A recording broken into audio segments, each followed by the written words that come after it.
नमस्कार दोस्तों, आप सबका स्वागत है। मैं डॉक्टर अभिषेक कुमार सिंह आप सबका स्वागत करता हूं। अब हम आज अपने व्याख्यान जिसका विषय पोषण एवं आहार है, इसके मॉड्यूल 6 के अंतर्गत आहार के प्रकार और निर्माण, इनमें हम यह आज विषय पर चर्चा करेंगे। और इसके अंतर्गत लेक्चर नंबर 31 में आज हम लोग आहार की गुणवत्ता एवं भंडारण का महत्व, इस विषय पर चर्चा करते हैं। तो सबसे पहले हम देखते हैं कि आहार की गुणवत्ता क्या होती है, व्हाट इज क्वालिटी। खाद्य की गुणवत्ता क्या होती है? तो खाद्य की गुणवत्ता खाद्य पदार्थों में पाए जाने वाली सुरक्षा, उसकी स्थिरता की गारंटी, उसके उपयोग में लाई जाने वाली विधियां और वह तकनीकें जिनसे कि हम खाद्य की क्वालिटी को बढ़ा सकते हैं और उसके हम सेवन को बढ़ा सकते हैं, तथा हम जो भी उनको सेवन करने वाले लोग हैं उनमें उनकी विश्वास को हम बढ़ा सकें।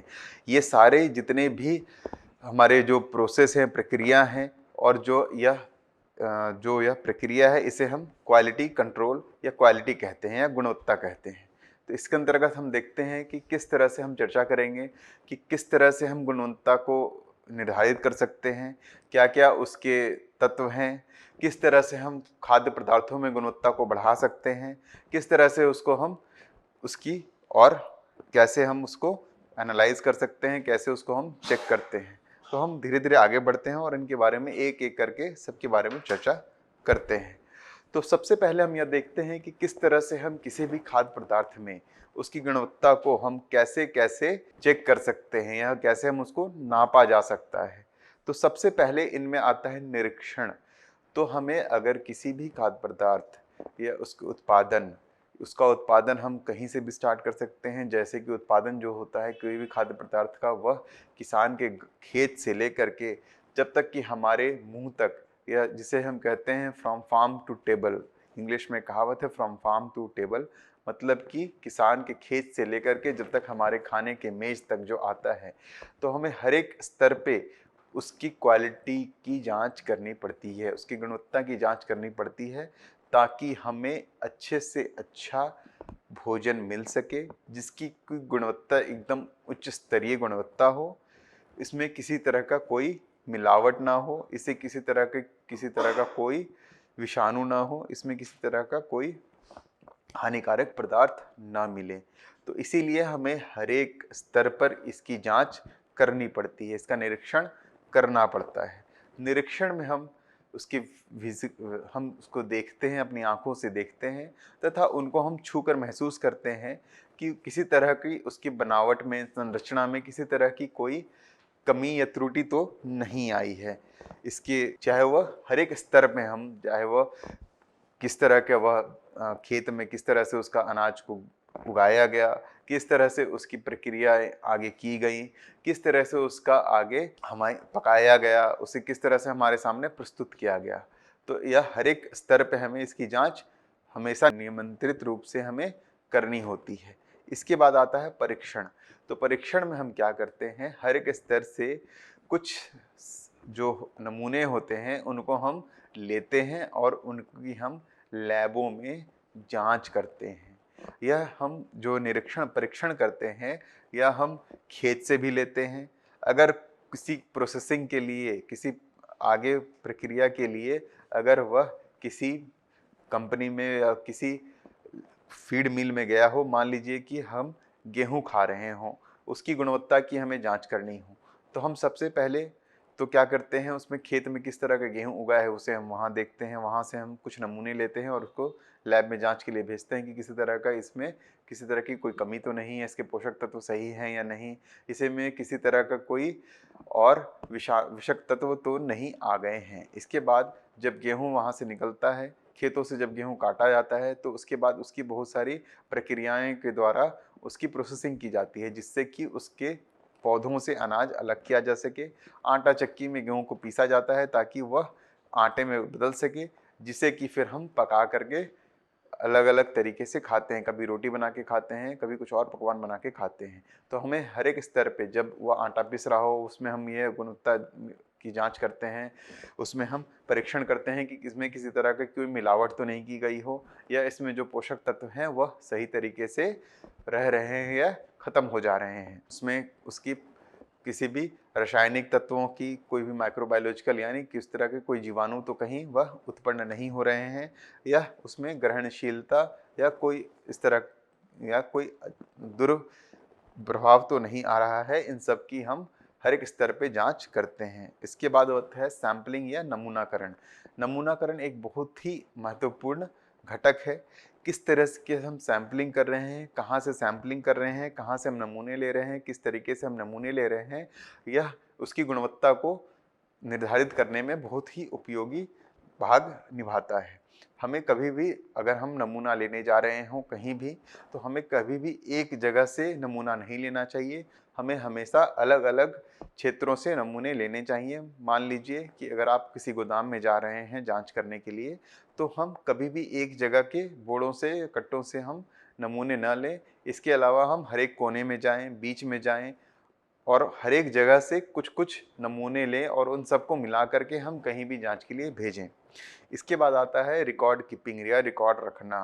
प्रॉपर तरीके से हम हर एक स्तर पर जो भी हम जांच कर रहे हों, जहां भी हम उत्पादन कर रहे हों, जहां भी हम उसमें किसी तरह की कोई प्रोसेसिंग कर रहे हों, या हम उसमें किसी तरह का कुछ उसका फोर्टिफिकेशन कर रहे हों, हमें हर एक जगह पे उसकी प्रॉपर रिकॉर्ड रखनी है, ताकि हम उसे कभी भी जांच कर सकें, जिससे कि हम उस किस स्तर पे अगर कुछ प्रॉब्लम या कुछ तरह की कुछ प्रॉब्लम आती हैं, तो हम उस स्तर पे जा करके यह चेक कर सकते हैं कि किस स्तर में गड़बड़ियां हुई हैं और किस स्तर के चलते ये जो खाद्य पदार्थ है उसकी गुणवत्ता जो है वह खराब हुई है।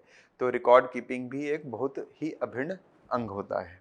यह कोई भी खाद्य पदार्थों में उसकी गुणवत्ता का महत्व क्या है, यह क्यों इतना महत्वपूर्ण हो जाता है? क्योंकि अगर उसकी गुणवत्ता बरकरार रहती है तो वह जो भी उसका उपयोग करने वाले उपभोक्ता होते हैं उनकी जो सेफ्टी होती है, उनकी जो वह निर्धारित करता है। क्योंकि एक अच्छे गुण वाले, अच्छे उच्चतम क्वालिटी का ही हम कोई भी इंसान चाहता है वह खाना खाए। इसीलिए उसे हर एक जगह इसकी जांच सही तरीके से होनी चाहिए, ताकि क्वालिटी जो गुणवत्ता है उसकी वह मेंटेन रह सके। इसके अलावा उसमें जो उसके पोषक तत्व हैं वह बरकरार रह सके। अगर हम उसकी गुणवत्ता को हर एक स्तर पर निर्धारित करते हैं, तो जो उसमें पाए जाने वाले पोषक तत्व हैं वह उसकी जो मात्रा रहेगी वह हमेशा नियंत्रित रहेगी, वह कभी भी कम नहीं होगी, वह कभी भी खराब नहीं होगी। अगर हम उसकी गुणवत्ता को निर्धारित करने में कहीं चूक जाते हैं तो उसमें पोषक तत्वों का नुकसान होता है, और कुछ विषैले पोषक तत्व या कुछ इस तरह के जो कि हमारे स्वास्थ्य के लिए अच्छे ना हो, उस तरह के पोषक तत्वों का भी उसमें आना ज़्यादा बढ़ जाता है। इसके अलावा उसकी जो बाजार में जो उसकी वैल्यू होती है वह भी बढ़ जाती है। मान लीजिए कोई किसान जिसकी की गेहूं की क्वालिटी अगर अच्छी हो, जिसको देखने में अच्छा लग रहा हो, और अगर हम उसको छू के देखें और उसके दाने मोटे मोटे लग रहे हों, तो उससे उसके गेहूं की कीमत ज़्यादा मिलेगी। अगर उसकी हम तुलना करें दूसरे किसान से जिसके पास की घुन लगा हुआ अगर गेहूं मिलता है, तो उसकी कीमत एक अच्छे गेहूं से हमेशा उसे कम मिलेगी। इसके चलते उसका जो है, उसकी जो लाभ है वह बढ़ जाता है। तो इससे और जो उपभोक्ता होते हैं उनका विश्वास भी बढ़ता है। मान लीजिए जो भी जितने भी आज जो ब्रांड बनते हैं, तो वो अपनी क्वालिटी को उस तरीके से हर एक स्तर पर जांच करते हैं और उसको वह मेंटेन करते हैं, जिसके चलते ही जो भी खाने के जो भी प्रोडक्ट होते हैं, जो भी उत्पाद रहते हैं, उनकी जो ब्रांडिंग बनती है वह अपने क्वालिटी कंट्रोल सिस्टम के द्वारा ही वह अपने बना के रखते हैं। जैसे कि हम आशीर्वाद का आटा खाना चाहते हैं या फिर हम मैगी का नूडल्स खाते हैं, तो हम हमारा एक विश्वास है, एक ब्रांड पे विश्वास होता है। इसलिए विश्वास होता है क्योंकि वो लोग उसकी गुणवत्ता को हर एक स्तर पर निर्धारित करते हैं कि वह हमें जो भी उनके जो उपभोक्ता होते हैं उनको अच्छे से अच्छे क्वालिटी का जो पोषक तत्वों से युक्त जो भी भोजन है वह उनको मिल सके। अगर हम उसको एक विश्व स्तर पे देखें तो इसके चलते अगर किसी भी चीज़ की अगर हम गुणवत्ता को निर्धारित और मेंटेन करके चलते हैं किसी भी खाद्य पदार्थ में, तो उसके चलते उसका जो डिमांड रहता है, जो उसकी मांग रहती है वह बढ़ जाती है। इसके अलावा जो हमारा यूनाइटेड नेशंस का जो विश्व का जो उनका जो टारगेट रहता है कि हमें सबको फूड सिक्योरिटी मिले, सबकी सस्टेनेबिलिटी के लिए, तो यह भी वह निर्धारित करता है। क्योंकि अगर वह ज़्यादा उसकी क्वालिटी हम अगर मेंटेन करके चलते हैं तो हम इसे दूसरे देशों में जहाँ पर कि खाद्य पदार्थ की उपलब्धता कम हो, जैसे कि अफ्रीका में, तो वहाँ भी हम उसको ज़्यादा दिन तक एक्सपोर्ट करके भेज सकते हैं, जिसके चलते उसको हम उनमें भी उनका भी सस्टेनेबल अप्रोच से हम उसकी गुणवत्ता को देख सकते हैं। अगर हम गुणवत्ता की बात करें किसी भी खाद्य पदार्थ में, तो उसमें दो तत्व होते हैं, एक फूड सेफ्टी और एक फूड क्वालिटी। ये दोनों तत्व मिलकर ही उसकी गुणवत्ता को निर्धारित करते हैं। तो फूड सेफ्टी में होते हैं वह प्रक्रिया जिसमें कि हम किसी भी तरह के उसमें रिस्क आने से खाद्य पदार्थ को बचाते हों, तो वह होती है फूड सेफ्टी। जैसे कि कुछ फिजिकल हजार्ड्स, कभी जब हम गेहूं को या कोई भी अनाज को जब हम इधर या किसी भी खाद्य पदार्थ को एक जगह से दूसरे जगह पर ट्रांसपोर्ट करके ले जाते हैं, तो उस समय उसमें बहुत सारे फिजिकल डैमेजेस या फिजिकल नुकसान होने के चांसेस बढ़ जाते हैं। क्योंकि वह हम एक जगह से दूसरी जगह ले जा रहे हैं, उसमें बहुत सारे लोग उसको छू रहे हैं, उसको बहुत सारे लोग उठा करके दूसरे जगह रख रहे हैं। उस समय रखने और जो उसका जो परिवहन होता है उसके दौरान भी बहुत सारे उसमें टूटते फूटते हैं। तो इस तरह के फिजिकल लॉसेस को हमें बचाने हैं। केमिकल हजार्ड्स कुछ कई बार कुछ उसको अगर सही तरीके से हम उसको ढक के ना रखें या फिर हम उनको ऐसे जगह रख दें जहाँ पर कि कुछ पहले से ही रासायनिक तत्व फैले हुए हों, अगर उसको हम वहाँ रख देते हैं तो उससे भी उसमें कुछ तरह की केमिकल कंटामिनेशन या रासायनिक कंटामिनेशन होने के चांसेस बढ़ जाते हैं। तो हमें उन्हें भी बचाना है। इसके अलावा बायोलॉजिकल हजार्ड्स, अगर हम उसमें जैसे कि किसी तरह के जीवाणु के उत्पन्न होने से हमें अपने भोजन को बचाना, यह भी एक बहुत ही इम्पॉर्टेंट चीज़ है। इससे भी हमारी भोजन की क्वालिटी मेंटेन रहती है। इसके अलावा अगर हम फूड क्वालिटी की बात करें तो इसमें जितने भी हम जो भी उसके कैरेक्टरिस्टिक्स जो भी जिसके चलते हम उस भोजन को ग्रहण करते हैं, उनको जो मेंटेन करना या उनको बरकरार रखना ही एक फूड क्वालिटी होती है। जैसे कि कलर, जो रंग होता है, कोई भी एक खाद्य पदार्थ का जो उसका प्राकृतिक रंग होता है, उसे अगर हम बरकरार रखते हैं तो उससे हम यह देख करके बता सकते हैं कि यह जो यह खाद्य पदार्थ की जो यह गुणवत्ता है, यह अच्छी गुणवत्ता का है और यह खराब गुणवत्ता का है।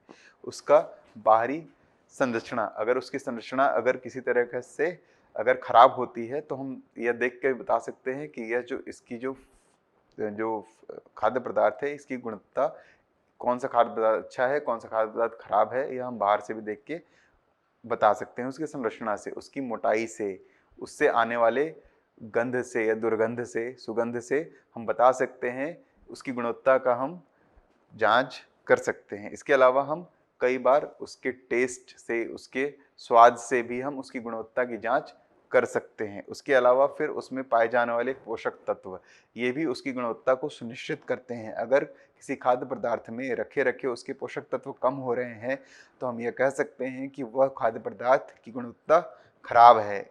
इसके अलावा उसका वजन अगर कम हो रहा हो, उसका अगर जो साइज है वह अगर छोटा बड़ा हो रहा हो, तो हम यह कह सकते हैं जो प्राकृतिक रूप से पाए जाने वाले साइज हों या फिर जो वजन हो अगर उससे बदल रहा है, तो हम यह कह सकते हैं कि उसकी जो गुणवत्ता है वह बरकरार नहीं है या इफेक्ट हो चुकी है।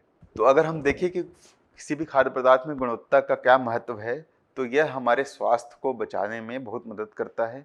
क्योंकि अगर हम अच्छे गुणवत्ता वाले भोजन को अपने लेते हैं तो उससे हमारे स्वास्थ्य में प्रतिकूल प्रभाव पड़ते हैं। इसके विपरीत अगर हम खराब गुणवत्ता वाले भोजन को ग्रहण करते हैं तो उसमें अगर किसी तरह का कोई विषाणु अगर उसमें उत्पन्न हो चुके हों या किसी तरह का कोई रासायनिक तत्व उसमें उत्पन्न हो चुका हो या उसका कंटामिनेशन हो गया हो, तो उसके दुष्प्रभाव हमारे शरीर पर जरूर पड़ेंगे। तो इस तरह से एक अच्छी गुणवत्ता वाला भोजन हमारे स्वास्थ्य को प्रोटेक्ट करता है या हमें स्वस्थ रखने में मदद करता है। इसके अलावा जो भोजन का जो वेस्टेज है उसको भी वह कम करता है। अगर किसी भी भोजन की गुणवत्ता ज़्यादा है तो हम उसे अधिक दिन तक कहीं भी रख सकते हैं और इस तरह से हम उसके वेस्टेज को कम कर सकते हैं। इसके अलावा जो भी उसके उपभोक्ता होते हैं उनका जो कॉन्फिडेंस होता है वो उनको बढ़ाने में मदद करता है।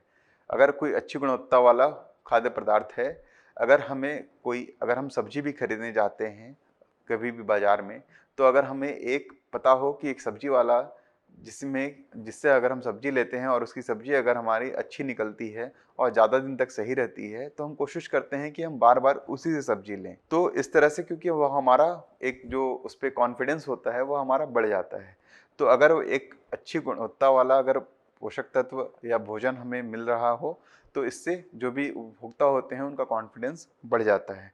इसके अलावा हमारी जो इकोनॉमी होती है उसको भी, यह अर्थव्यवस्था को यह बहुत ज़्यादा सपोर्ट करता है, क्योंकि अगर वेस्टेज कम होगा, मुनाफा ज़्यादा मिलेगा, तो इससे पैसा की आमदनी, किसानों की आमदनी बढ़ेगी, और किसानों की आमदनी अगर बढ़ती है, या जो भी इसमें अगर कोई इंडस्ट्री लगा हुआ है अगर उसकी आमदनी बढ़ती है, तो यह देश की आमदनी या जीडीपी को बढ़ाने में मदद करता है। अगर हम बात करें कि क्वालिटी कंट्रोल, किसी भी गुणवत्ता को हम कैसे कैसे नियंत्रित कर सकते हैं, तो उसमें जैसे जापान में एक 6 सिग्मा का कंसेप्ट आया था, तो उन्होंने ये कहा था कि हम उसको कैसे कैसे मेंटेन करके 6 स्टेप चेकिंग करके, काइजेन एक प्रोसेस होता है जिसमें कि हम कैसे उसको इम्प्रूव या कैसे उसको हम बढ़ा सकते हैं, उसकी हम बार बार जांच करते हैं। तो इसमें हम जो कुछ महत्वपूर्ण घटक होते हैं, जैसे कि कोई प्रोसेस कंट्रोल, मतलब कोई प्रक्रिया, जो भी अगर कोई भी भोजन जो हम ग्रहण करते हैं उसको बनने में जो भी प्रक्रिया होती है, उसके हर एक स्तर पर अगर उसको हम नियंत्रित कर सकें, तो उससे हम उस खाद्य पदार्थ की गुणवत्ता को मेंटेन करके चल सकते हैं। इसके अलावा हम उसका बीच बीच में इंस्पेक्शन करते रहें, निरीक्षण करते रहें, या हम उसका कंटिन्यूअसली हम उसमें सुधार करते रहें, उसकी क्वालिटी को हम कंटिन्यूअसली एश्योर करते रहें कि यह सही है, और उसको हम बार बार उसकी सही तरीके से जांच करें, नमूनों की जांच कराएं, और उसको हम प्रॉपर स्टैटिस्टिक्स के थ्रू हम रिकॉर्ड कीपिंग करते हुए उसको हम मेंटेन रखें, कि अगर हम रिकॉर्ड मेंटेन रखते चलें तो हम उसकी गुणवत्ता को नियंत्रित कर सकते हैं। अब कुछ कुछ जो हमारी जो फूड की, जो भोजन की जो गुणवत्ता होती है, उसको प्रमुख घटक क्या क्या हो सकते हैं, प्रमुख कंटामिनेशन जो हमारे जो कोई भी खाद्य पदार्थ होती है उसको खराब करने वाले जो प्रमुख घटक होते हैं, वो कुछ होते हैं, जैसे कि कुछ बायोलॉजिकल होते हैं, जैसे कि वायरस हो गए, बैक्टीरिया हो गया, इंसेक्ट्स हो गया। इस तरह के अगर जीवाणु अगर उसमें पनपते हैं, तो वह हमारे खाद्य पदार्थ की गुणवत्ता को कम करते हैं। कुछ फिजिकल कंटामिनेंट्स जैसे कि प्लास्टिक हो गया, या प्लास्टिक के छोटे छोटे, आजकल बहुत ज़्यादा यह पाया जाता है कि हमारे अंगों में बहुत सारे छोटे छोटे माइक्रो प्लास्टिक के पार्ट्स मिलते हैं, क्योंकि जितने भी फूड की प्रोसेसिंग की जाती है, पैकेजिंग की जाती है, उसमें प्लास्टिक के कंपोनेंट्स बहुत ज़्यादा हम लोग यूज़ करते हैं, या हम कभी पानी पीते हैं बाहर, चाय पीते हैं, उनमें भी हम प्लास्टिक के कप्स में चाय पीते हैं, पानी पीते हैं, प्लास्टिक की बोतल में पानी पीते हैं। इन सब में जो उत्पन्न होने वाले जो माइक्रो प्लास्टिक्स होते हैं, यह हमारे अंदर जाते हैं और हमारे अंगों के अंदर धीरे धीरे जमा होते रहते हैं, और उसका जो प्रभाव होता है उसको वह दुष्प्रभाव में बदलता रहता है, और अंगों के जो काम होता है उसमें वह रोकता है। इसके अलावा कई बार उसमें रासायनिक कंटामिनेशन भी आते हैं, जैसे कि पेस्टिसाइड्स हो जाते हैं, या किसी तरह के हैवी मेटल्स होते हैं, जैसे आर्सेनिक, लेड, मरकरी, इस तरह की चीज़ें आती हैं। जब हम चूहों को कंट्रोल करने वाली जो दवाइयाँ देते हैं, वो सब भी, इन सब का भी कंटामिनेशन कई बार हमारे खाद्य पदार्थों में आ जाता है। तो इन सब से हमें अपने खाद्य पदार्थों को हमेशा बचा के रखना है। किसी तरह का उसमें विषाक्त चीज़ें न विकसित हो रही हैं, उससे हमें बचा के रखना है। फिजिकल मेथड अगर हम देखें कि किस तरह से हम क्वालिटी कंट्रोल कर सकते हैं, तो फिजिकल मेथड्स होते हैं, केमिकल मेथड होते हैं, और बायोलॉजिकल मेथड होते हैं। इसमें हम सेंसरी एवोल्यूशन करते हैं, कुछ केमिकल एवोल्यूशन करते हैं, कुछ माइक्रोबायोलॉजिकल टेस्टिंग नियंत्रित रूप से हमें करते रहना है। और आजकल बहुत सारे नए नए तकनीकी भी आ गई हैं, जैसे कि FTIR, NIR, UVVIS, PCR, QPCR, ELISA testing, ये सब नई नई तकनीकें आ गई हैं, जिससे कि हम अपने खाद्य पदार्थों की नियमित रूप से जांच कर सकते हैं, और इनमें पाए जाने वाले किसी भी तरह का कंटेमिनेशन को हम कभी भी चेक कर सकते हैं। क्वालिटी इंप्रूवमेंट के लिए कुछ मेथड्स भी बताए गए हैं, जैसे कि थर्मल प्रोसेसिंग, भोजन को सुरक्षित और उसकी सेल्फ लाइफ बढ़ाने के लिए हमें उच्च तापमान से उसको ट्रीट किया जाता है। पास्चुराइजेशन, दूध या दूध वाले उत्पादों को पास्चुराइज करके हम उसकी सेल्फ लाइफ को बढ़ा सकते हैं। स्टेरिलाइजेशन किया जाता है। रिटॉर्ट प्रोसेसिंग में हम हाई टेम्परेचर और हाई प्रेशर को एक साथ यूज़ करके उसके हम सेल्फ लाइफ को बढ़ा सकते हैं। कुछ नॉन थर्मल टेक्निक्स भी होती हैं, जैसे कि हाई प्रेशर प्रोसेसिंग, जिससे कि बैक्टीरिया ख़त्म हो जाते हैं। पल्स इलेक्ट्रीफाइड फील्ड एप्लीकेशन, जिससे कि हम लिक्विड जो भी तरल पदार्थ होते हैं उनको हम उसकी सेल्फ लाइफ को बढ़ा सकते हैं। आजकल नई तकनीक आ गई है कोल्ड प्लाज्मा, जिसमें कि हम बैक्टीरिया या इस तरह के कोई भी फंगस को हम उसकी सतह से मार सकते हैं बिना किसी तरह के रासायनिक तत्वों को यूज़ करके। इसके अलावा हम फोर्टिफिकेशन पोषक तत्वों की पूरकता को हम बढ़ा सकते हैं, जैसे कि आयोडाइज युक्त नमक। इसके अलावा फिर हम हड्डियों के लिए लाभकारी विटामिन डी युक्त मिल्क, इस तरह के हम फोर्टिफाइड प्रोडक्ट्स भी बना करके हम उसकी गुणवत्ता को बढ़ा सकते हैं। हम प्रसंस्करण में तकनीकी सुधार, जैसे कि HACCP based critical control points में हर एक पॉइंट्स पे चेकिंग को बढ़ा करके हम इसकी गुणवत्ता को बढ़ा सकते हैं। इसके अलावा हम कुछ इनोवेटिव, कुछ नए तकनीकों को यूज़ करके हम इसके वेस्ट को कम कर सकते हैं, जैसे कि बनाना के छिलके, केले के छिलके से हम आटा बना करके हम उसको केले के छिलके के वेस्ट को हम बचा सकते हैं, जो कि पर्यावरण में नुकसान से बचा सकते हैं हम। धन्यवाद।